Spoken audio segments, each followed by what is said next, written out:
Chapter 6. Bad circumstances have a way of ruining things that would otherwise be pleasant. So it was with the Baudelaire orphans in the movie Zombies in the Snow. All afternoon, the three children had sat and worried in the Reptile Room, under the mocking stare of Stefano and the oblivious. The word oblivious here means not aware that Stefano was really Count Olaf and thus being in a great deal of danger. The oblivious chatter of Uncle Monty. So by the time it was evening, the siblings were in no mood for cinematic entertainment.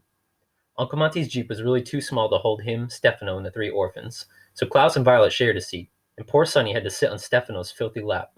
But the Baudelaires were too preoccupied to even notice their discomfort. The children sat all in a row at the multiplex, with Uncle Monty to one side, while Stefano sat in the middle and hogged the popcorn.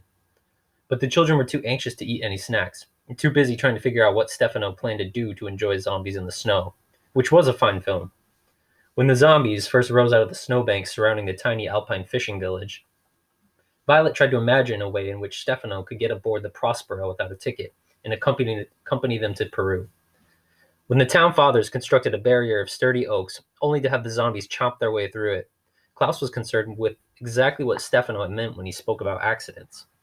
And when Gerda, the little milkmaid, made friends with the zombies and asked them to please stop eating the villagers, Sonny, who was of course scarcely old enough to comprehend the orphan situation, tried to think up a way to defeat Stefano's plans, whatever they were.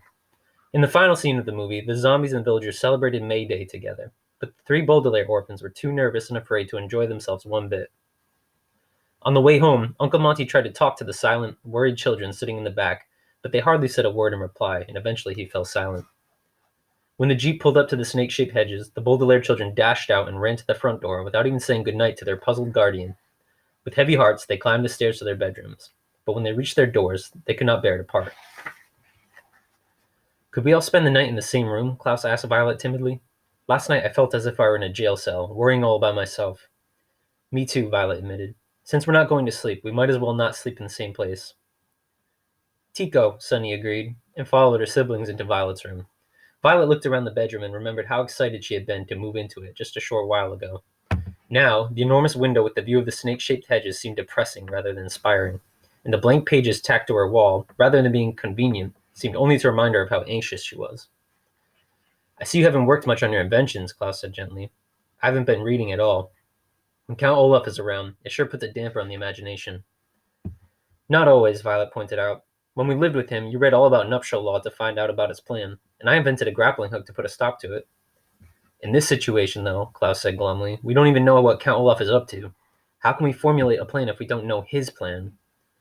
Well, let's try to hash this out, Violet said, using an expression which here means talk about something at length until we completely understand it. Count Olaf, calling himself Stefano, has come to this house in disguise and is obviously after the Baudelaire fortune. And, Klaus continued, once he gets his hands on it, he plans to kill us.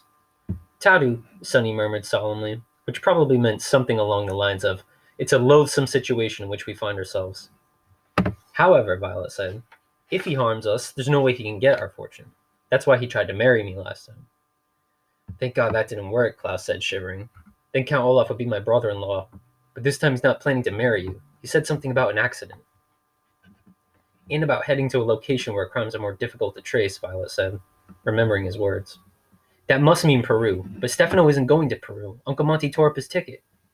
Doog, Sonny shrieked, in a generic cry of frustration, and pounded her little fist on the floor.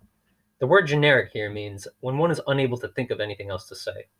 And Sonny was not alone in this. Violet and Klaus were of course too old to say things like Doog, but they wished they weren't.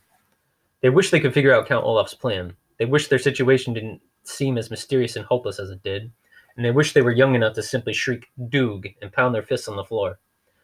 And most of all, of course, they wished that their parents were alive and that the Baudelaires were all safe in the home where they had been born. And as fervently as the Baudelaire orphans wished their circumstances were different, I wish that I could somehow change the circumstances of this story for you. Even as I sit here, safe as can be, and so very far from Count Olaf, I can scarcely bear to write another word. Perhaps it would be best if you shut this book right now and never read the rest of this horrifying story. You can imagine, if you wish, that an hour later, the Baudelaire orphans suddenly figured out what Stefano was up to and were able to save Uncle Monty's life. You can picture the police arriving with all their flashing lights and sirens and dragging Stefano away to jail for the rest of his life. You can pretend, even though it is not so, that the Baudelaires are living happily with Uncle Monty to this day.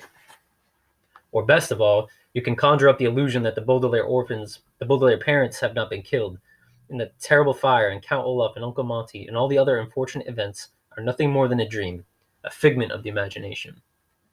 But this story is not a happy one, and I'm not happy to tell you that the Baudelaire orphans sat dumbly in Violet's room. The word dumbly here means without speaking, rather than in a stupid way, for the rest of the night. Had someone peeped through their bedroom window as the morning sun rose, they would have seen the three children huddled together on the bed, their eyes wide open and dark with worry. But nobody peeped through the window. Somebody knocked on the door, 4 loud knocks as if something were being nailed shut. The children blinked and looked at one another.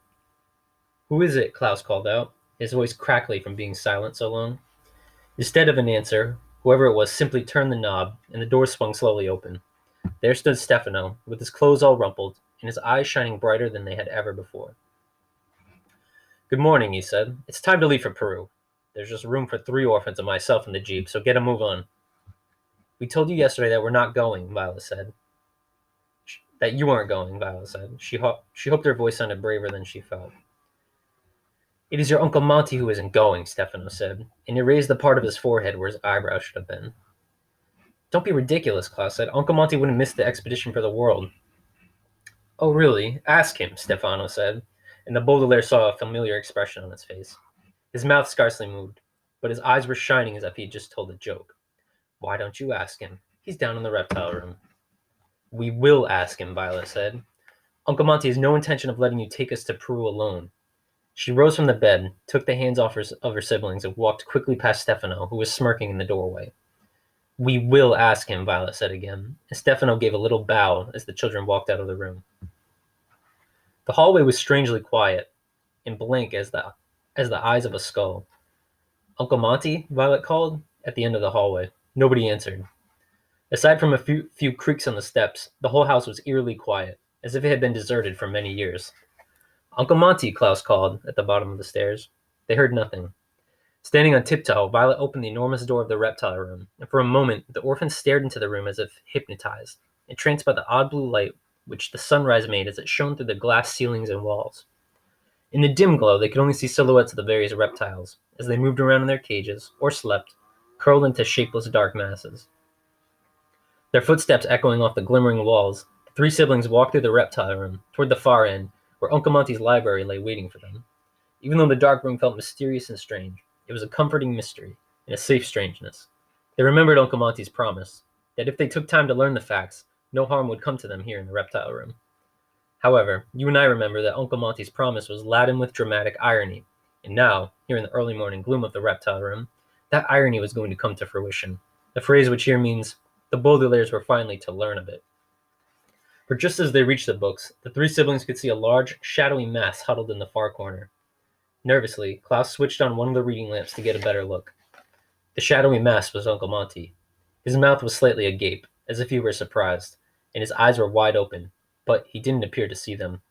His face, usually so rosy, was very, very pale, and under his left eye were 2 small holes, right in a line, the sort of mark made by 2 fangs of a snake.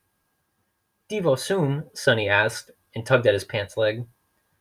Uncle Monty did not move. As he had promised, no harm had come to the Baudelaire orphans in the reptile room, but great harm had come to Uncle Monty.